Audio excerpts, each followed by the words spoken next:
to shrinking the income gap, who's helping and who's hurting. Tonight on Crossfire.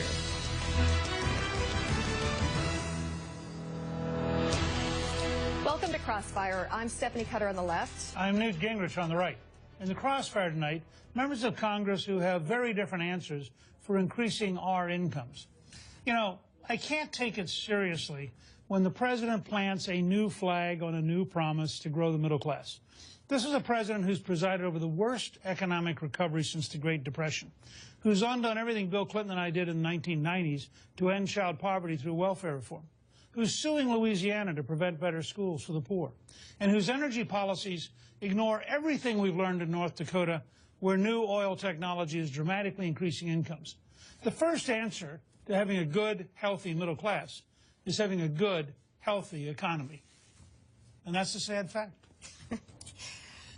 Well, there's so much that I disagree with in that statement. I'm just going to pick a couple of things. First of all, there was no new flag planted in the ground today. The president has been talking about rebuilding the middle class since the moment he took office, actually, since he ran for president in 2008. Unfortunately, he hasn't had any willing participants across the aisle to make the core investments that are needed to grow the middle class, to balance the budget in a responsible way, reduce the deficit in a responsible way, to make sure that everybody's paying their fair share. Those are precisely the things that Bill Clinton stood for and accomplished. So I'm pleased to know that you agree with those policies. And the difference quite simply is that after 5 years, President Obama still has not learned how to reach across the aisle. President Clinton, to his credit, was willing to sit down and work no matter how tough the press conferences in the morning. Newt, By the evening, we were working together. I've said this before, and I guess this is a tribute to you. You were a different kind of... You were able to bring your caucus along and work across the aisle and get things done. There is very little interest on the other side right now in getting anything done, and we'll talk about that in this show. So, in the Crossfire tonight, Democratic Congresswoman Barbara Lee and Republican Congressman Jason Chaffetz. Congressman, I'm sure you have a lot to respond to in what our opening is like. I want to ask a very specific question. So there's been lots of discussion about income inequality. The president talked about it today. He's been talking about it for a long time. The Pope talked about it last week. Do you agree that income inequality is a problem? Yeah, it's getting worse under President Obama. You know, the Democrats, you would think they weren't in power. The fact of the matter is the Democrats had the House, the Senate, and the presidency the first 2 years. And they decided to invest in government, not in growing the economy. They did a $787 billion stimulus plan. They did the cash for clunkers, all of these things that didn't actually grow the economy. They exacerbated the problem. We have literally more than 66,000 federal workers on the federal payroll than when we started. The deficit has just exploded. I mean, there is no economic indicator that you look to. And then the president says, well, we have no willing participants. They controlled all the branches of government when they started. For 2 years, and we actually did get some things done, and the stimulus plan is credited with preventing us from going into a depression. Totally disagree. But back on the Pope for a second. The Pope actually blamed income inequality in part on trickle-down economics. And Rush Limbaugh quickly denounced the Pope, saying, quote, "This is just pure Marxism coming out of the mouth of the Pope." Who's right? Well, you've got to look to the state of Utah. We have one of the lowest unemployment rates in the nation. I don't know what it is in California. I think it's 8.7% or so, but we're 4.6% in Utah. And you look at what we're doing. We have a responsible government. We have a predictable regulatory environment. We have some of the best health care in the nation. In fact, Obama, in one of his State of the Unions, pointed to Utah. No, well, he pointed to Intermountain Healthcare and what they're doing. We do a good job of educating our kids. I mean, we put all of these factors together. We have a good tax rate. We're doing all the things that the federal government isn't doing. So it sounds like you're agreeing with the Pope, then. I'm agreeing that Utah's got a great, smart way to do it. And you look at the results, we have less disparity in the income than most any other state. It's fair to say the Pope would be happier in Utah than in We would love to have the Pope. He can come to Provo anytime. Let me ask you, Congressman Lee, because you have a deep and personal passion about helping the poor, and I suspect you resonated deeply with Pope Francis's comments last week, which were very powerful and I think very compelling in many ways. But I'm really puzzled intellectually because twice in the last 30 years we've had dramatic economic growth. I was very fortunate. I was there both with Reagan and with Clinton. In the case of the Clinton administration, when we worked with them, From 1993 to 2000, 1 out of every 4 people in poverty left poverty. I mean, there was huge economic growth. Under Reagan, you had a very similar pattern. About 3.5, 4 million people in Reagan's first term went to work. About 1.5 million people under President Obama's first term lost their jobs.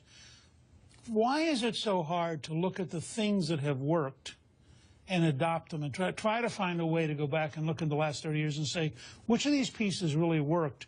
And as Congressman Chaffetz said, to look at states where things are really working, like Utah, and find out what are their patterns and how could we replicate it in the poorest parts of America. Well, personally, I'm really happy to see you. Do you remember you swore me in 1998? And I tell you, we got a lot done during that period. Maybe you ought to come back and do some in-service training.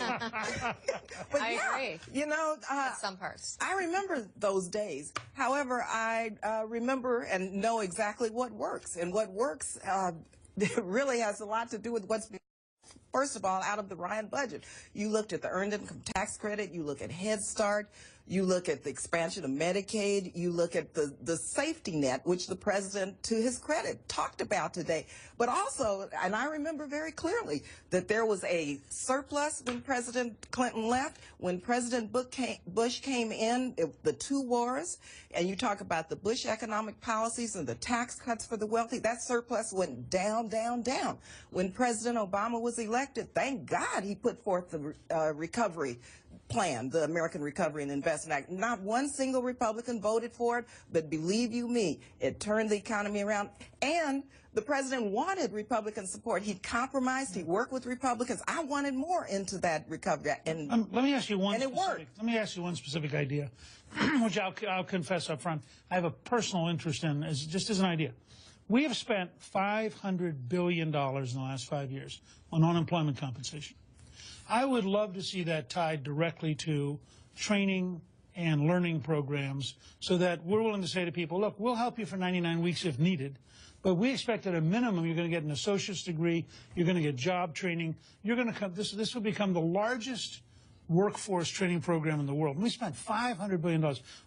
What would your reaction be to the idea of trying to turn unemployment compensation into a work training program? Sure. Well, let me just say, and Jason knows this, if we don't do a budget by the end of the year, there are going to be over 1 million people without unemployment compensation, I think 1.4 million. So we have to do something before the end of this year. But let me just say this. I think that unemployment compensation should be looked at not in terms of any contingent kind of requirements, but we need to look at workforce training and investing in education and investing in people who are unemployed so that they acquire the requisite skills and can qualify for the new jobs that hopefully we will create, even though the private sector right now is creating hundreds of thousands of jobs every month. And so, yeah, we need to not make it contingent upon these requirements, but I think we need to invest in education and workforce training and skills training so people can get jobs. But what this president doesn't understand is every time he talks about new regulations, every time we can't get Obamacare right, every time he wants to do all these other things, he's creating uncertainty, and capital is resistant to making investments to hire new people unless they have that certainty in the marketplace. But Jason, he's not creating uncertainty. We have an obstructionist House of Representatives that will not allow any proposal that the president's presented to create jobs and economic growth to get to the floor. I have passed bills that passed out of the House of Representatives by overwhelming majorities that are sitting there in the United States Senate. We have 150 bills that we passed in the House of Representatives that have gone over to the Senate and never gotten a vote. That is just fundamentally wrong. I've not seen one of the president's bills come to the floor of the House that got any Republican support. The first 4 years, jobs and economic growth, Jason. The first 4 years that the President of the United States submitted a budget, there is not a single person, Democrat or Republican, House member or Senate member, that ever voted in favor of the President's budget. And when it came to a budget this year, he didn't submit it on time. He waited until after he went through the process. We're going to continue this conversation, and I want to bring it to, on the same topic, I want to ask Congressman Chaffetz whether the Republican House is wasting your time, your tax dollars, and all the wrong priorities, like another government shutdown, for instance. We're not doing another government shutdown. Well, you just made some news there. For that, we lost $24 billion in economic growth as a result of that.